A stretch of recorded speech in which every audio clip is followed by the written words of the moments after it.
A lot of times you just absolutely cannot clone something. So today we're going to get in there and check out a way that you can do your cloning, quote unquote, in the field. And so you'll get the raw materials out in the field that'll make your cloning job a lot easier. So let's get in there and check out how we do this. Feeling like I got some vertigo. Should I jump, should I stay, or baby, should I go? Now you know that I'm falling for you. Okay, so here we are. You're out in the field, you're a real estate photographer. This is your subject. I obviously took this on the way over here to make this, but it's not a real example, but I think you can get the point. This 7-Eleven is our subject, and we have something here in the way. It could be a realtor sign, it can be anything, right? So how do we take care of that? It would be really hard to clone this. There's not too much source material back there. So how can we do this in a way that's a lot faster and we can minimize our cloning? Well, the method we're gonna look at here is something that the first place I heard it was Scott Dubose. He mentioned it, I think it was a few months ago, and I really liked it, so I've been using it since then.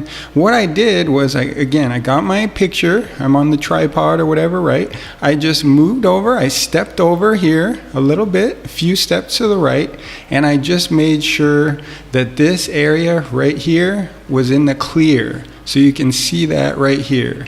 So again, I made sure that area that was being blocked in our wanted composition, I made sure that area was in the clear. And I think this will make sense when you see how it works. So the first thing I would recommend doing is this is the general area that we're going to need from our layer on the top. We're going to need this area. So I'd recommend go ahead and make a selection around here and just come through here. That's essentially more or less the area we need. Maybe I made that a little small. So I'll go ahead and make it something like that, something in there. And this might cause you little problems somewhere at the end, but I think you'll see it's going to be easier for us to transform this, holding the handles down here.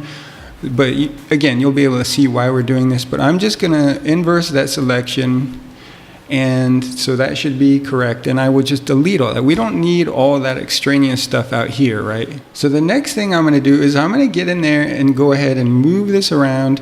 And there's a couple ways to do this. And it depends. You can lower the opacity, which I think works good. And you could also use difference blending mode, which I think in this one, for a lot of people, it'll make more sense if we lower the opacity of that top layer. So I'll go ahead and do it that way in this example. But I'm going to zoom in just a little bit more because I think that'll give us we'll be better able to line these up because we changed our perspectives, right? That's gonna be causing us real problems. We moved over. So what I'm doing is I'm lining up something that's very kind of a landmark, you can call it, or whatever, and I'm just trying to line those up. Not everything's gonna line up, but I'm just getting a starting point. Remember, I might have moved closer, I might have been a little farther away, I don't even know, but I'm just trying to do my best here to line those up. And that looks pretty good to me, but as you can see, these lines are still off. So I'm gonna go ahead and press Command T, and I'm gonna transform this, okay? And I'm gonna click in here, and maybe we'll start off with something like, I think distort will help us here. You guys can mention in the comments if you feel like something might work better, but I think distort would probably be the best one. And we want to get this thing really lined up as close as we can, and we want those lines to be on. Those are a good little indicator points, those lines. So just bumping that one up a little bit, and we might have to bump this one. And once again, don't forget, you changed your perspective. You changed all sorts of stuff. How close you were to the subject. So this might take, if you really wanted to do this like full blown, get it lined up perfectly, it might take a long time. But we're not going to do that because this is for real estate, right? So we're just going to try and get it as close as we can. And see, the lines are off again, so I might be doing a little bit of back and forth here. I'm not sure, but we'll do the best we can. And again, this is real estate, don't forget that. So we're not going to tweak out and spend 30 minutes on this. There's just no way. So you want, let me get in tighter a little bit. I just don't want it to be so far off where it doesn't look good. So I think the lines look good to me, and this little gutter thing looks pretty good. It's not perfect. These things over here don't look good, but maybe we'll just call it quits right there again, because I want to keep with this notion that we're doing it for real estate. So I'm going to go ahead and press enter to accept those changes. and I'll go ahead and up the opacity back on that layer. And what we're going to do at this point is just mask that. We're going to mask that entire layer, our little clone layer. And so I will come in here with a brush now. It's going to be a white brush, and I'll get about a 40% flow or so. And if I lined it up right, it should do a pretty good job. Let's see how it's looking. I know some of those little containers over there weren't perfect, so let's see how that looks.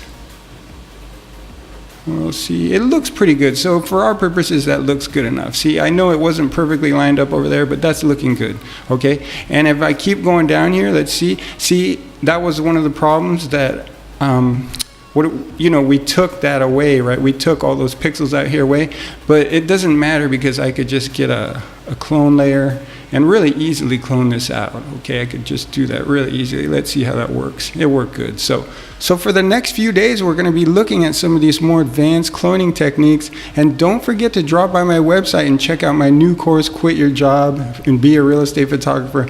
We even go over a technique in that course where you don't even have to take a second frame, which I think is just like the best. It's one of those bathroom cloning situations, and you don't even have to take a second frame. So I think that's like the bomb.